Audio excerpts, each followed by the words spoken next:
بسم اللہ الرحمن الرحیم۔ اللہ پاک نے جب حضرت آدم علیہ السلام سے حضرت بی بی حوا رضی اللہ عنہا کو پیدا فرمایا تو حضرت آدم علیہ السلام نے ان کی طرف دست محبت بڑھانے کا ارادہ کیا تو فرشتوں نے عرض کی، اے آدم علیہ السلام ٹھہر جائیں، رکیے، پہلے ان کا حق مہر ادا کریں۔ آپ علیہ السلام نے فرمایا، ان کا حق مہر کیا ہے؟ فرشتوں نے عرض کی، ان کا مہر یہ ہے کہ آپ ہمارے سردار محمد مصطفیٰ صلی اللہ علیہ وآلہ وسلم پر 3 بار یا 10 مرتبہ درود پاک پڑھیں۔ چنانچہ حضرت آدم علیہ السلام نے درود پاک پڑھا اور فرشتوں کی گواہی سے آپ علیہ السلام یعنی حضرت آدم علیہ السلام کا حضرت بی بی حوا رضی اللہ تعالی عنہا سے نکاح ہو گیا۔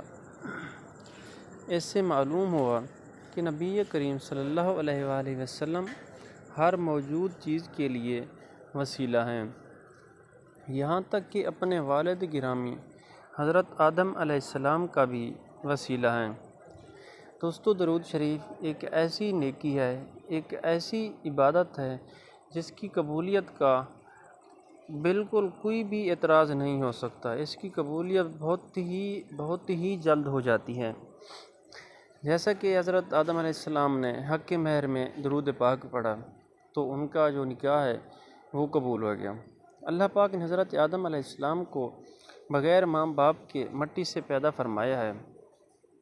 آپ کی پیدائش کا واقعہ کچھ یوں ہے کہ اللہ پاک نے حضرت جبرائیل امین علیہ السلام کو حکم ارشاد فرمایا کہ زمین سے ایک مٹھی مٹی اٹھا کر لے آؤ۔ حضرت جبرائیل امین علیہ السلام نے زمین سے مٹی اٹھانی چاہی تو زمین نے اس کا سبب دریافت کیا۔ زمین نے پوچھا، آپ نے سارا واقعہ بیان فرمایا۔ اس پر زمین کہنے لگی، میں خدا کی پناہ چاہتی ہوں اس بات سے کہ مجھ سے کچھ کم کیا جائے یا میری کوئی چیز خراب کی جائے۔ تو حضرت جبرائیل علیہ السلام مٹی لیے بغیر زمین سے آسمان کی طرف یعنی اللہ تعالیٰ کی طرف واپس لوٹ گئے اور عرض کی، اے میرے رب، زمین نے تیری پناہ مانگی تو میں تیرے نام پاک اور تیری عزت کا ادب کرتے ہوئے واپس آ گیا اور اسے پناہ دے دی۔ پھر اللہ پاک نے حضرت میکائیل علیہ السلام کو بھیجا تو انہوں نے پھر اسے پناہ دے دی، یعنی انہوں نے جب زمین پر اپنا قدم مبارک رکھا تو زمین نے اس سے پھر اپنے پناہ مانگ لی اور بارگاہ الہی میں وہی عرض کی جو حضرت جبرائیل علیہ السلام نے کی تھی۔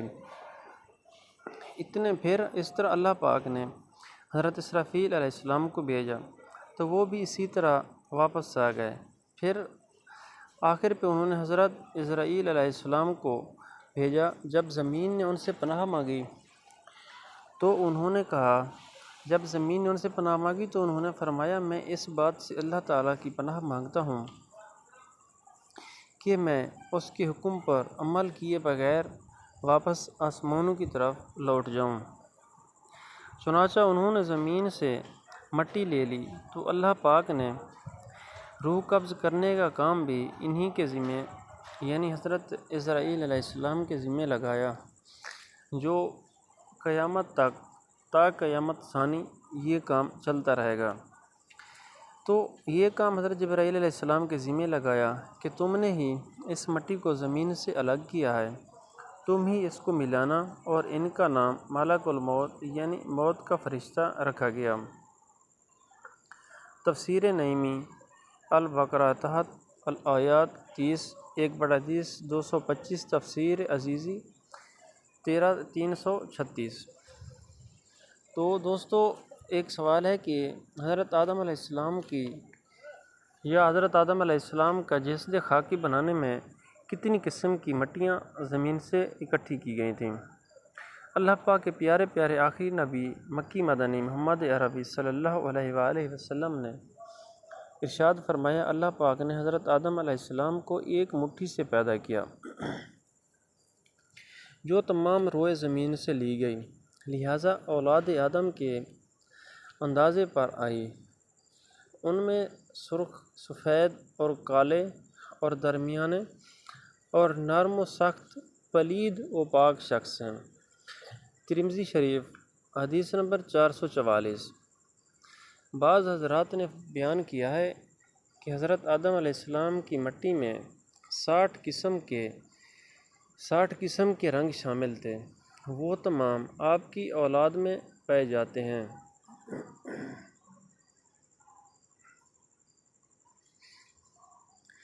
صلو علی الحبیب صلی اللہ علیہ وآلہ وسلم۔ دوستو، اس طرح کی مزید انفارمیٹیو یا اسلامی معلوماتی ویڈیوز دیکھنے کے لیے ہمارے چینل کو سبسکرائب کریں۔